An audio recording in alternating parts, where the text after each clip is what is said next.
कुछ सदस्यों ने सवाल उठाया मान्यवर कि क्यों अमेंडमेंट की क्या जरूरत है। मैं उनको बताना चाहता हूं कि समय के साथ जो इमारत की मरम्मत न हो तो इमारत ढह जाती है। नए नए एक्सपेरिमेंट अनुभव होते हैं, नए नए प्रकार की आपदाओं का अनुभव होता है। कुछ छूट गया है, कुछ दुनिया की बेस्ट प्रैक्टिसेस है, और ये सारे चीजों को समाहित कर हम कानून में बदलाव करें तो इसमें क्या आपत्ति है। कानून अगर बदलता नहीं है तो काल बाह्य हो जाता है। और मान्यवर उनको ये होगा कि शायद हम आएंगे तो बदलेंगे। भाई बहुत देर है, 15-20 साल तक किसी का नंबर नहीं लगने वाला। आप जरा भी चिंता मत करिए, जो कुछ करना है हमें ही करना है लंबे समय। मान्यवर, कोविड-19 जैसी वैश्विक आपदा, बढ़ता हुआ शहरीकरण, अनियमित होती बारिश की आपदाएं और जलवायु परिवर्तन के कारण आपदाओं का साइज और स्केल दोनों बदला है। अब अगर साइज और स्केल बदला है तो इसके निपटने के तरीके भी हमने बदलने पड़ेंगे, इसको निपटने की व्यवस्थाएं भी बदलनी पड़ेगी, और इसको निपटने के लिए संस्था को हमने जवाबदेही भी बनाना पड़ेगा और शक्तियां भी देनी पड़ेगी। केवल इतने उद्देश्य मात्र से ही इसके प्रभावशाली और समग्र समाधान के लिए ही ये बिल लेकर मैं आज सदन के सामने मान्यवर उपस्थित हुआ हूं। मान्यवर, स्टेक होल्डर्स को हमने पहले से ही अप्रोच किया है। केंद्र सरकार के सभी मंत्रालय, सभी राज्य सरकार और यूटी, अंतर्राष्ट्रीय संगठनों के भी सुझाव लिए हैं, और राष्ट्रीय और अंतर्राष्ट्रीय गैर सरकारी संगठनों के भी सुझाव लिए हैं। और मैं यहां ये बताना चाहता हूं, हमें मिले हुए सुझावों में से 89% सुझावों को एक्सेप्ट कर एक समग्रता से ये बिल बना। मान्यवर, यहां राज्य सरकार का अपनी पार्टी का प्रतिनिधित्व करना कोई नई बात नहीं है, बुरी बात भी नहीं है, करना ही चाहिए। मगर कम से कम विरोध करते वक्त कहीं ये मेरी राज्य सरकार का सजेशन है या नहीं है, इतना तो देख लेते। आपने ढेर सारे ऐसे सजेशनों का विरोध किया है जो उनकी ही राज्य सरकार ने की है। अब मैं एक एक कर सदस्यों को बुरा लगे इस तरह की कटु बात इस प्रकार के विषय में करना नहीं चाहता, मगर मेरा आग्रह है कि कम से कम सिर्फ बिल पढ़े बगैर मेरी पार्टी का स्टैंड क्या है, मेरी पार्टी की पॉलिसी क्या है, मेरी पार्टी की चुनी हुई सरकार की पॉलिसी क्या है, इसने क्या सजेशन किए हैं, इसको जरा देख ले तो एम्बेरसमेंट न हो। मान्यवर, मैं संशोधन के विषय में जाने से पहले संशोधन के मूल कारणों की ओर जाना चाहता हूं।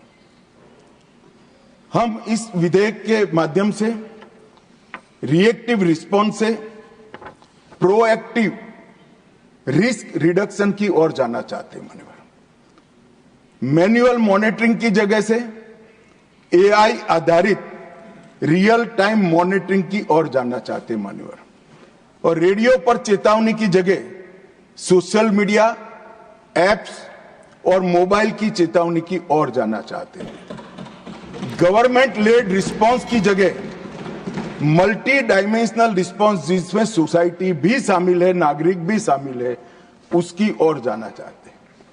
मान्यवर, डिजास्टर रिस्पॉन्स में क्षमता, तीव्रता, दक्षता और सटीकता, ये चारों को समाहित करने के लिए ये पूरा विधेयक बनाया गया है।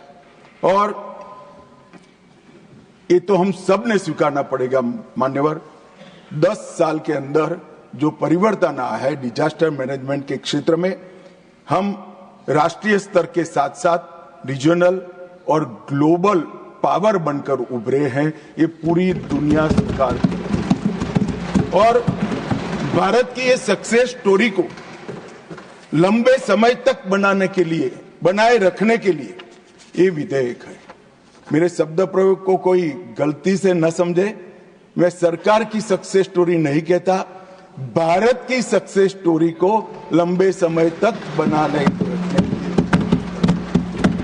मान्यवर, इससे एनडीए में और एसडीए में दोनों प्रभावित होंगे, प्रभावी बनेंगे।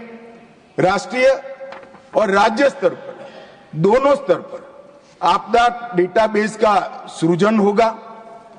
शहरी आपदा प्रबंधन प्राधिकरण के सृजन की कल्पना इसमें की है, जो पूर्णतः राज्य सरकारों के अधीन होगा।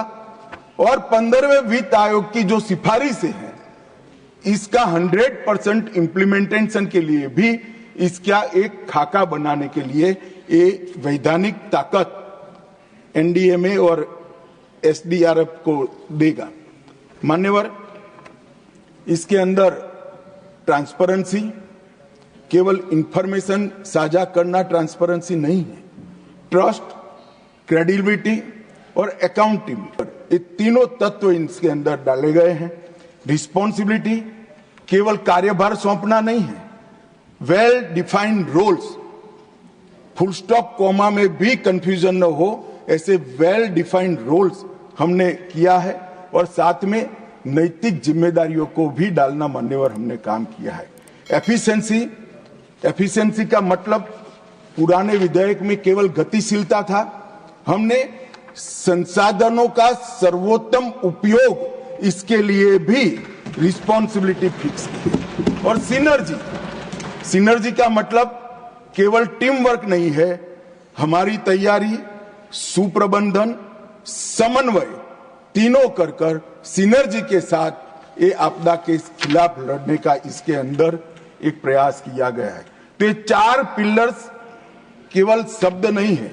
अब आप इसकी धाराओं को देखोगे तो जब मैंने कहा ट्रांसपेरेंसी, तो धारा 2 इसको विस्तृत किया गया है, जैसे आपदा प्रबंधन, स्थानीय प्राधिकरण, mitigation, disaster risk, evaluation, exposure, recovery, पुनर्वास, शहरी प्राधिकरण, ऐसे नए शब्दों को परिभाषित कर ट्रांसपेरेंसी को हमने सुनिश्चित किया है। और धारा 13 गैर आवश्यक प्रावधानों को भी हटाने का काम ट्रांसपेरेंसी के लिए भी हुआ है। कुछ सदस्यों ने मुद्दा उठाया था धारा 13 को क्यों हटाया, मगर धारा 2 में जो एडिशन हुआ, इसके बाद 13 का कोई औचित्य नहीं रहता है। मान्यवर, रिस्पॉन्सिबिलिटी, जिम्मेदारी, इसके लिए धारा 3, 6 और 10 को लाए हैं, जिसमें एनडीएमए और एनईसी दोनों की रिस्पॉन्सिबिलिटी फिक्स करने का हमने मान्यवर काम किया है। धारा 18 और 22 ये भी रिस्पॉन्सिबिलिटी फिक्स करती है राज्य कार्यकारिणी समिति की। और धारा 56 लापरवाही और अवज्ञा के लिए अनुशासनात्मक कार्यवाही करने की शक्ति देती है, जिससे भी रिस्पॉन्सिबिलिटी फिक्स होगी। धारा 60A आपदा के दौरान निर्दोषों की अवहेलना करना और निर्देशों का संज्ञान न लेना, इसके लिए पेनल्टी का भी प्रावधान कर रिस्पॉन्सिबिलिटी को फिक्स करने का प्रयास किया है। तीसरा मैंने पिलर कहा एफिशिएंसी, कुशलता, धारा 5 जिसमें भर्तियों की प्रक्रिया सुनिश्चित की है। धारा 11 एनडीएमपी की तैयारी, समीक्षा और संशोधन की जिम्मेदारी एनडीएमए को सौंपी है। धारा 23 एसडीएमए की जिम्मेदारी तय की है। धारा 44A आपदा मोचन बल के गठन और एनेबलिंग प्रोविजन किए हैं। धारा 46 राष्ट्रीय आपदा मोचन निधि का अनुप्रयोग और इसको पारदर्शी बनाने की जिम्मेदारी इसमें तय हुई है। धारा 47 राष्ट्रीय आपदा संबंध निधि के अनुप्रयोग के बारे में है और 48 भी इसी के लिए है। और मान्यवर, सिनर्जी के लिए नई धाराएं 8A और 8B जोड़ी गई है। एनसीएमसी एचएलसी को वैधानिक दर्जा दिया है। धारा 25 जिला आपदा प्राधिकरण डीडीएमए का गठन किया गया है। सिविल सोसाइटी संगठनों को इसके अंदर स्थान देने का हमने प्रबंधन किया है। 41A शहरी आपदा प्रबंधन प्राधिकरण यूडीएमए का गठन, जो नया विचार लेकर इस विधेयक के माध्यम से मैं आपके समक्ष उपस्थित हुआ हूं।